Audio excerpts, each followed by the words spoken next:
So today marks the 7th year that me and my wife have owned this house, and I want to go over how I bought this house. Number one, off market. Number two, at a crazy discount. Number three, how I actually got bank financing on this property that was quote unquote a fixer-upper, and now we have over $100,000 in equity. I want to break those numbers down for you right now. So hey, great day, guys. My name is Sawan Belcher. And I'm a real estate investor. Okay, I literally buy and sell property all day long, every single day. Okay, literally, like last week, I just did a creative deal where I purchased a house with none of my own money.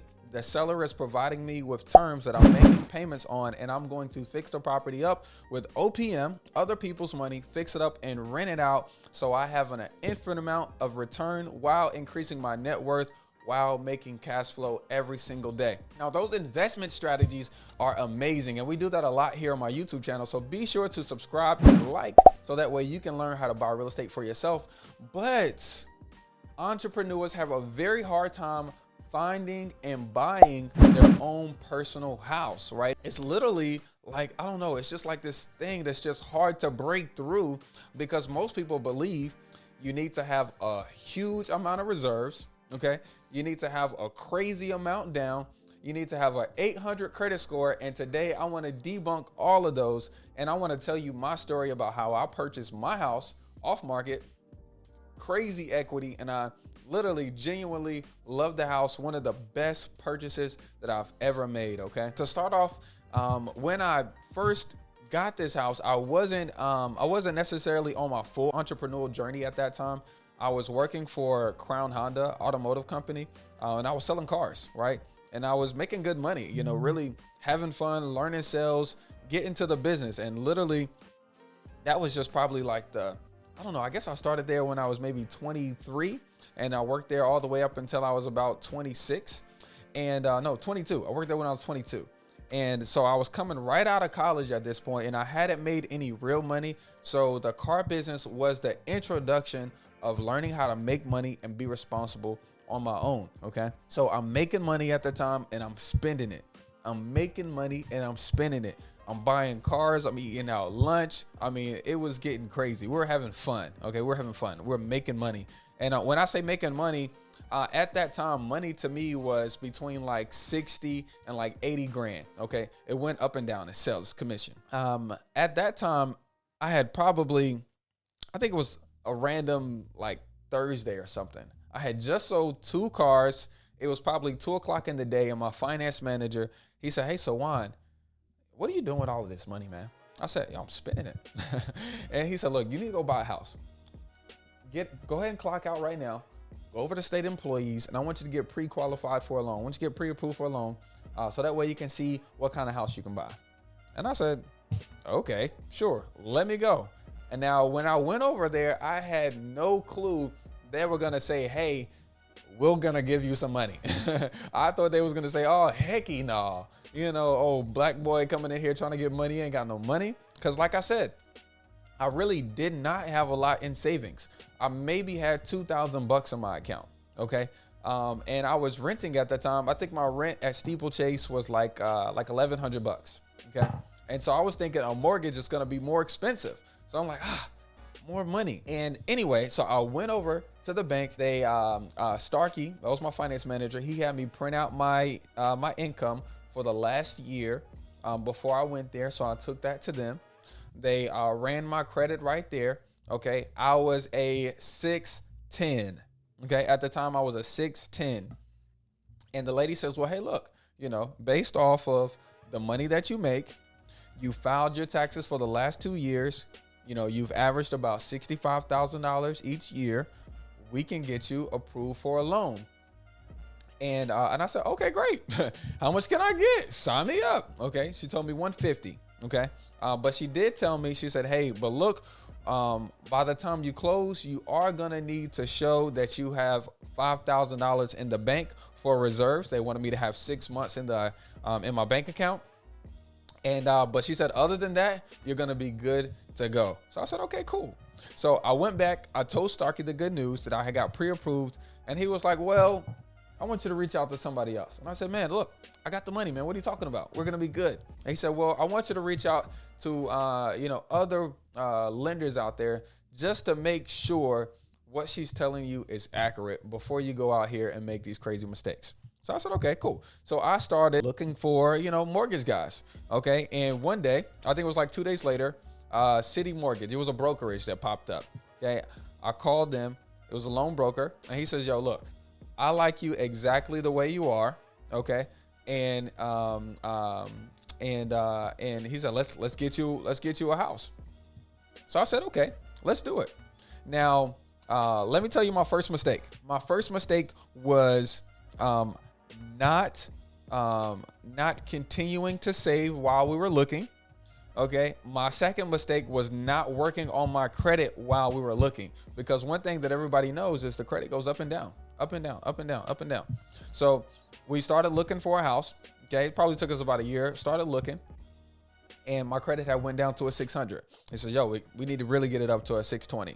Okay. So that's when I started going hard on the credit. Okay. Disputing myself. I was going to church, learning from one of the guys in my church of how to, work on my credit. How to talk to the banks to increase your limits while they take off late payments. Because one thing that you can do to get late payments off of your credit score is, as long as that bank is still open, or even if you still owe them any money, you can make an offer to pay them what you owe them, in exchange that they remove something off of your credit. Most people don't know that. You can just say, hey, Mr. Capital One, I owe you $150. Okay. I've been making the minimum payment of $25. I'm going to go ahead and pay the $150 off right now. Okay.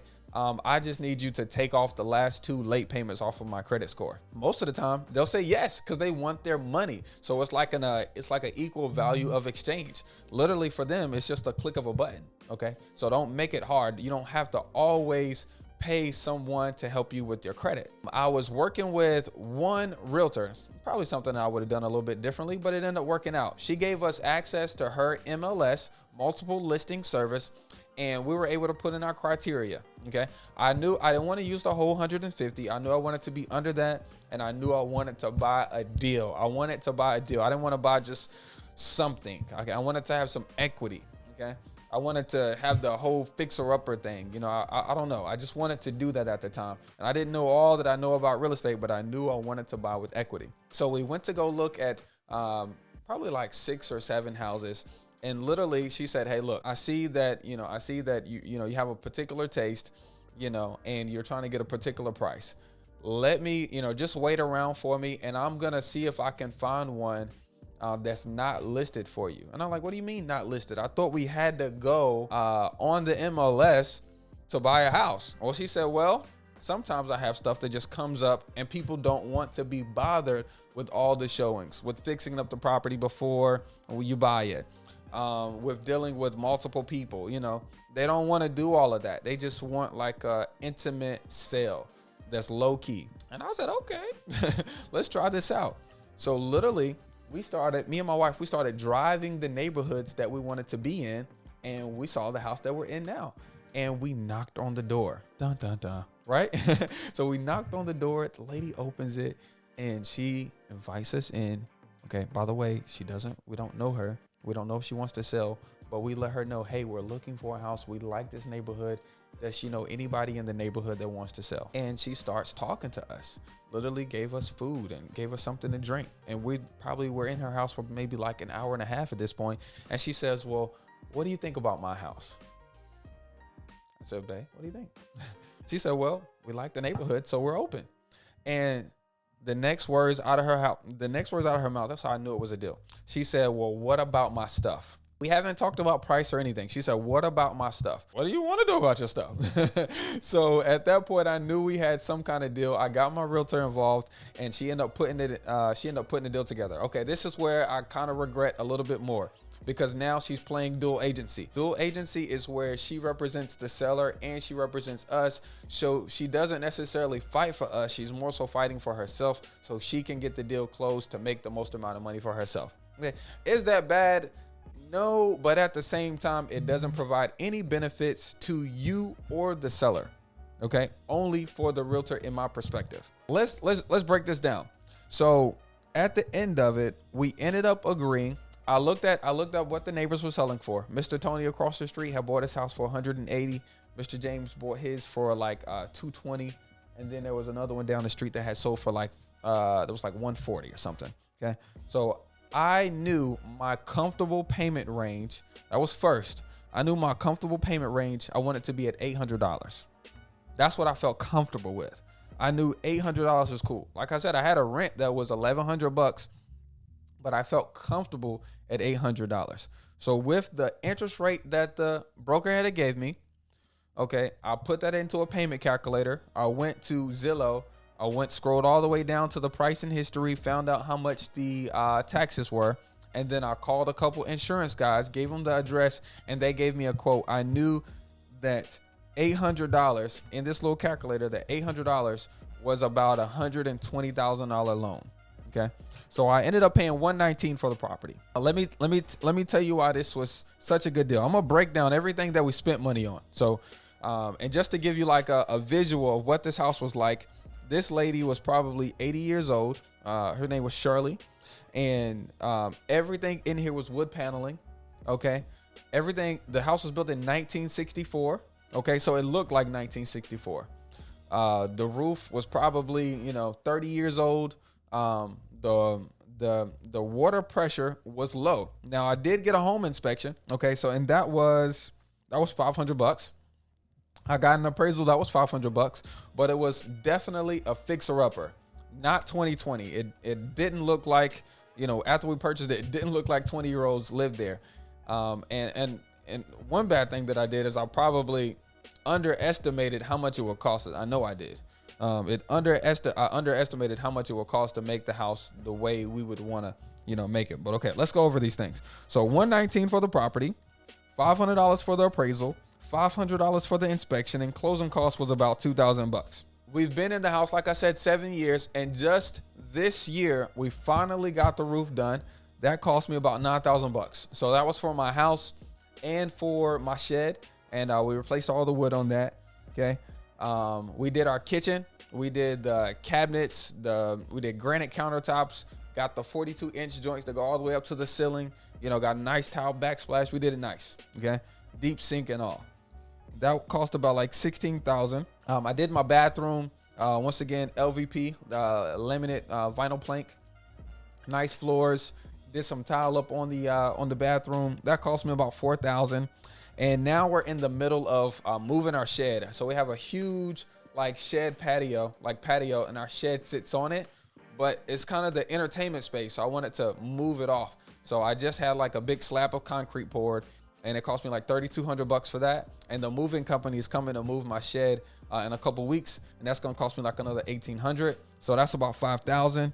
And just over these last 7 years, let's call it in maintenance, I'll spend about $4,000. Okay, so we're in the house for about $160,000 at this point. Still cool, because remember our original 7 years ago, our original comps said Mr. Tony's house, which is really pretty, sold for about $180,000. Mr. James, my neighbor, sold for about $220,000. So we're still in a really good position. Since then, since we purchased it, something in the market has happened. Number one, real estate always consistently goes up. Okay, and it definitely corrects, but it's going to continually to go up. It doesn't really go up like this. It more so goes up like this. It's like a gradual, up and down, but it's consistently appreciating. Okay, since then, okay, the house appraised when we first bought it. It appraised at I think it was like 132 or something like that. We bought it for 119, so we're still in a good shape when we first bought it. But recently, the house appraised the way it is right now for $250,000. Means we have $90,000 of equity. So technically, if we were to sell it, well, of course we get more than that, because we get all of our rehab money outside of that. And then of course our debt pay down. I think we're down to less than $100,000 that we owe on the house now. So of course we get more than that. But after the money that we put it in, we have $90,000 of equity. This right here is the reason why you should be buying off market.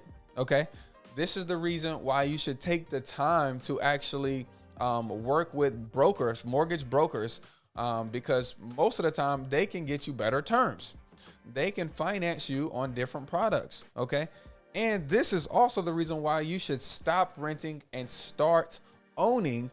Because if I were to still be paying Steeplechase $1,100, okay, let's just say you pay $1,100 for, I don't know, you stay there for, let's call it 5 years. That's $66,000. Okay, 66. In the last 5 years, I've made $90,000 equity, made $90,000 equity on the house. So literally me owning is going to make more money than me renting. So if I ever needed money, I could always sell, refinance, or something else. Okay. Which that brings me to a great point, because now I have this money, right? I have this back end network. I have this equity.